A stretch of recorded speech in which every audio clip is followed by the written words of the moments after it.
SAMHSA National Model Standards for Peer Support Certification. The Substance Abuse and Mental Health Services Administration, SAMHSA, has established the National Model Standards for Peer Support Certification to enhance the quality and consistency of peer support services across the United States.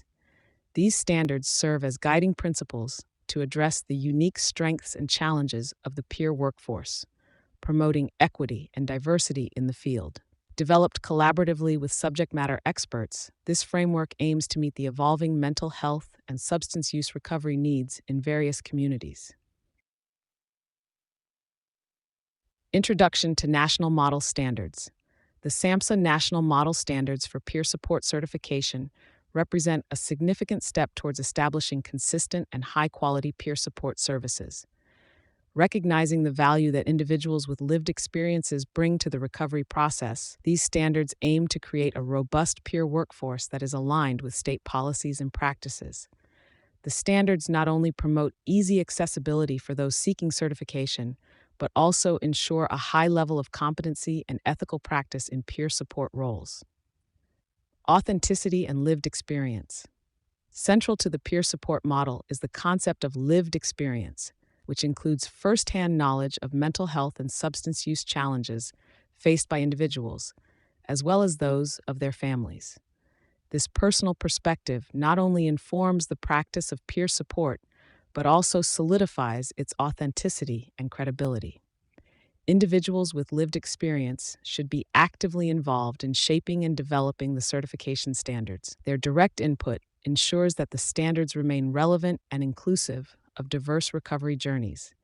It is recommended that prospective peer workers provide self-attestations detailing their experiences and the strategies they employ to assist others in their recovery. Training standards for peer certification. Adequate training is crucial for those seeking peer certification. SAMHSA recommends that peer training comprises 40 to 60 hours, specifically tailored for mental health or substance use certifications. Training should be conducted by certified peer workers with relevant lived experience, ensuring that the materials are relevant and accessible. Key areas of focus in training should include the peer support role and scope, effective communication skills, crisis response, ethics, trauma-informed care, and self-care strategies. This structured training approach aims to equip peer workers with the necessary tools for effective support. Examinations. Demonstrating competency. Examinations play a vital role in validating the knowledge and skills of peer support workers. These assessments should reflect the peer roles and responsibilities closely and be based on the training content covered. It is essential that certified peer workers are involved in developing and revising these exams to maintain integrity and fidelity in the assessment process. Moreover, the examinations should be accessible, offering various formats and accommodations for individuals with disabilities or those facing other barriers.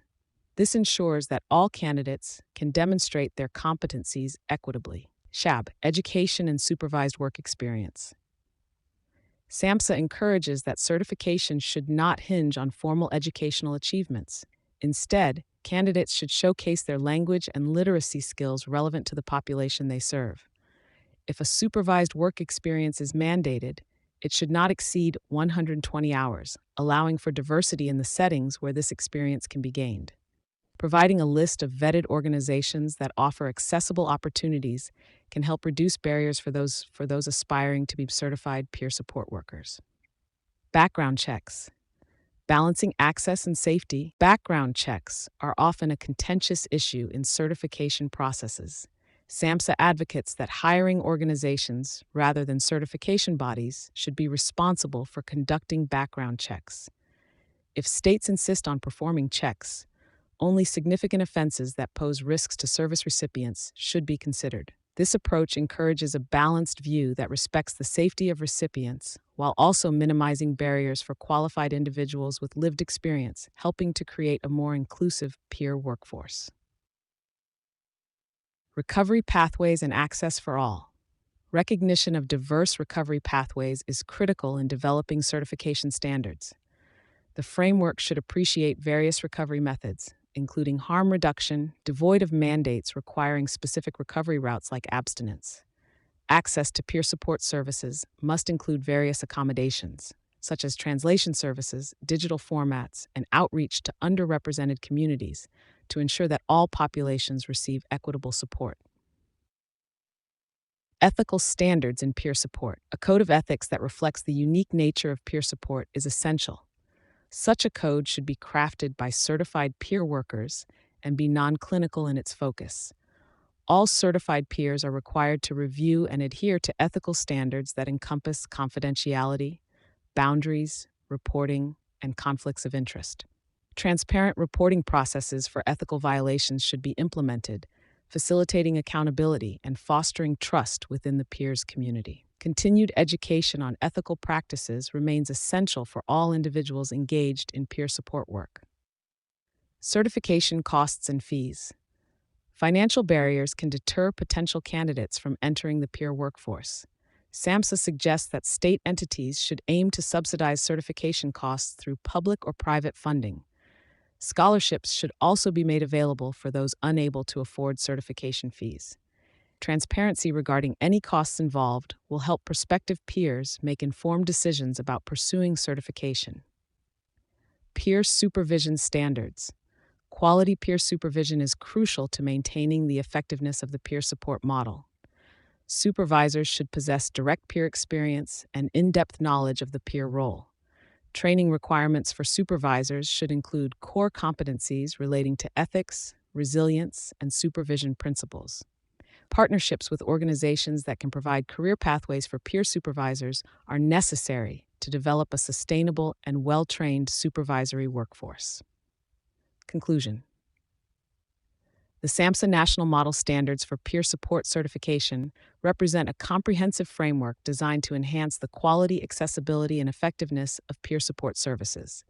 By centering lived experiences, promoting training standards, ensuring fair testing processes, and establishing ethical guidelines, this initiative fosters a peer workforce capable of meeting the diverse mental health and substance use needs of communities across the nation.